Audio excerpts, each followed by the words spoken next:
गणेशोत्सवापर्यंत जरांगेंच्या मुंबईतल्या आंदोलनाला हायकोर्टाने परवानगी नाकारली। नवी मुंबईमध्ये आंदोलनासाठी मुभा।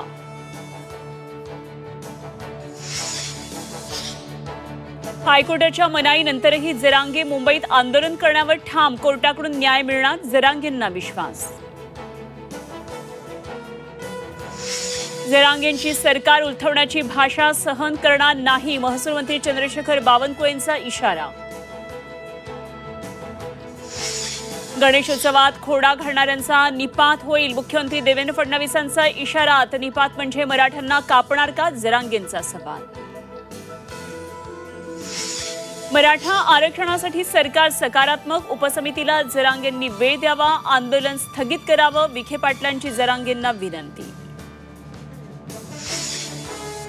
मुख्यमंत्र्यांच्या ओएसडींनी जरांगेंची घेतली भेट, आंदोलनाच्या मार्गाबाबत चर्चा, गणेशोत्सवानंतर आंदोलन करण्याची विनंती।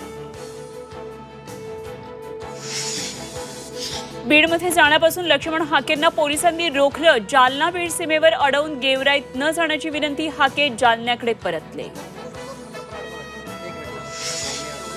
भाजपवासी झालेले खासदार अशोक चव्हाण 1.5 वर्षांनी काँग्रेसच्या व्यासपीठावर, दिवंगत खासदार वसंतराव चव्हाणांच्या पुतळा अनावरण कार्यक्रमात उपस्थित। आणि नागपुरात रस्त्यांवर श्वानांना खाद्य दिल्यास कायदेशीर कारवाई होणार, नागपूर पोलीस आयुक्तांकडून अधिसूचना जारी। पाळीव श्वानांच्या तोंडावर जाळी लावणं ही बंधनकारक।